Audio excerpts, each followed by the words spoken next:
Ladies and gentlemen, I am very happy to participate in this celebration of Ashadh Purnima, which is observed as Dharma Chakra Day. I had the good fortune of planting a sapling from the holy Bodhi tree in the Rashtrapati Bhavan premises today.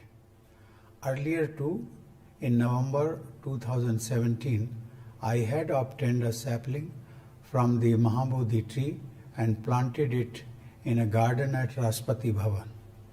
That 6-inch sapling now stands 6 feet tall.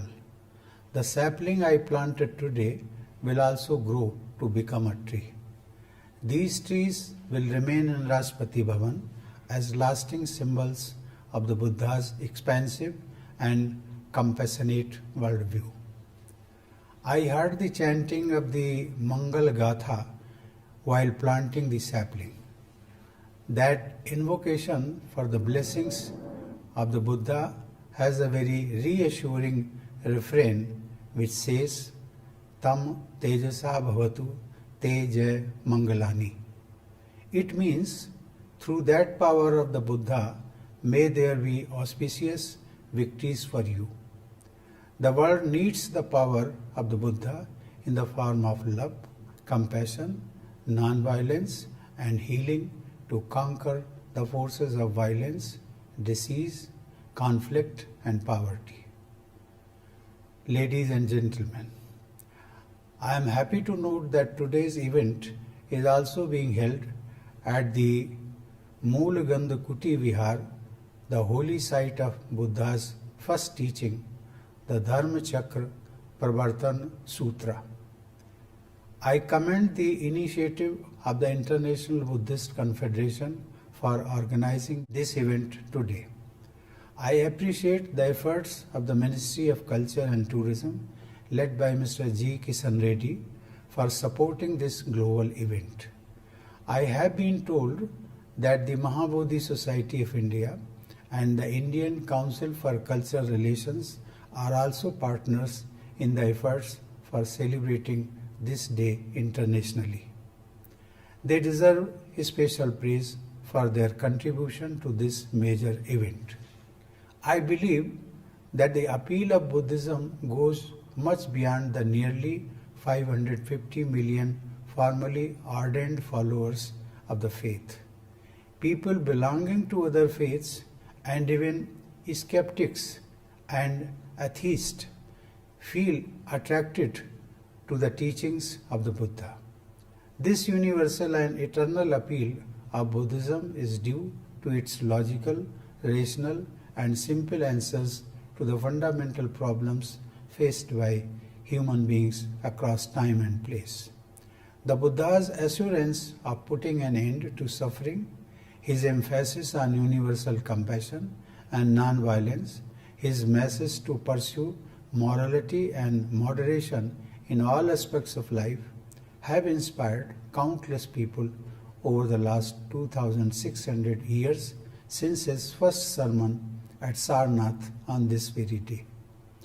The Buddha's well-documented life contains invaluable messages for humanity. He commanded great trust and respect even among his critics and opponents. They would become his followers. He had acquired this spiritual power because he remained steadfast in his adherence to the truth. In this virtual gathering of practicing Buddhists, everyone is aware of the Four Noble Truths, the Eightfold Path, the Panchashil, the Three Pitakas, the Three Gems, and the Three Shelters. Most of you are also aware of the major sermons by the Buddha, starting with his first sermon at Sarnath and culminating in the last at Vaisali. It is important to stick to the essence of the teachings of the Buddha and not get lost in several different interpretations and variations of it. In this context, the objectives of the International Buddhist Confederation are laudable. I am told that the governing theme of IBC is Collective Wisdom, United Voice. Your effort in providing a common platform for all Buddhist traditions and organizations to serve humanity is praiseworthy.